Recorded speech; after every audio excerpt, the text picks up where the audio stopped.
নমস্কার বন্ধুরা, প্রিয়াঙ্কাস কিচেনে আপনাদের সবাইকে স্বাগত। এতদিন তো আমরা পুজোয় অনেক কিছু ভালো মন্দ খেয়েছি, অনেক রিচ খাবারও খেয়েছি। তো আজকে তাই জন্য আমি একটা সাউথ ইন্ডিয়ান রেসিপি আপনাদের জন্য নিয়ে এসেছি। তাহলে দেখতে থাকুন আজকের এই রেসিপি। বসিয়ে নিয়েছি আর 2 চামচ দিয়ে দিয়েছি দেশি ঘি। ঘিটা একটু মেল্ট করে নিচ্ছি। ফোড়নে দিয়ে দিচ্ছি এবার 1 টেবিল চামচ সর্ষে, 1 চামচ দিয়ে দিচ্ছি জিরে, বিউলির ডাল দিয়ে দিচ্ছি 1 চামচ, ছোলার ডাল দিয়ে দিচ্ছি 1 চামচ, আর কারি পাতা দিয়ে দিচ্ছি বেশ কয়েকটা।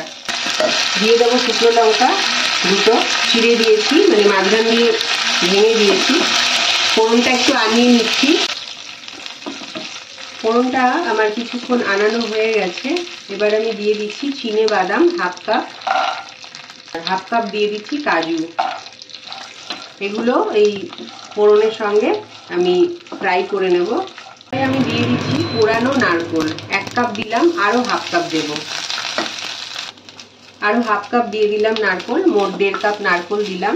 এবার ভালো করে এর সঙ্গে একটু ভেজে নেব। ভালো করে মানে হালকা করেই ভাজবো।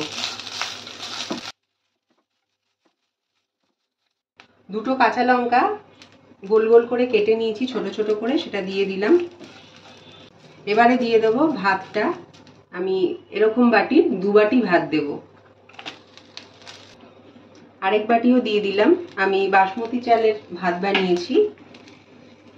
আপনারা কিন্তু রাত্রে থাকা মানে বাসি ভাত দিয়েও করতে পারেন,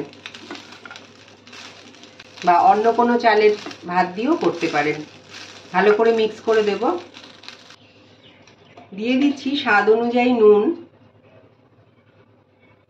আর দিয়ে দিচ্ছি গরম মশলা পাউডার। আপনারা গোটা গরম মশলাও দিতে পারেন। আমি 1 টিস্পুন গরম মশলা পাউডার দিলাম। করে মিক্স করে দেব। ভালো করে মিক্স করে দিয়ে দিচ্ছি। এবার আমি আরো হাফ চামচের একটু বেশি ঘি দিয়ে দিলাম। ভালো করে মাখিয়ে দেব ঘিটা।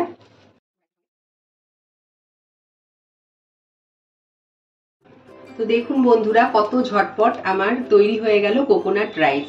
আমি একটু ঢাকা দিয়ে স্ট্যান্ডিং টাইমে রেখে দিচ্ছি, আর গ্যাসের ফ্লেমটাকেও আমি অফ করে দিয়েছি।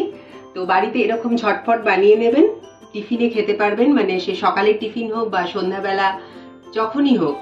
তো ভালো লাগলে একটা লাইক করে দেবেন আর আমার পাশে থাকবেন। তাহলে এখানেই শেষ করছি।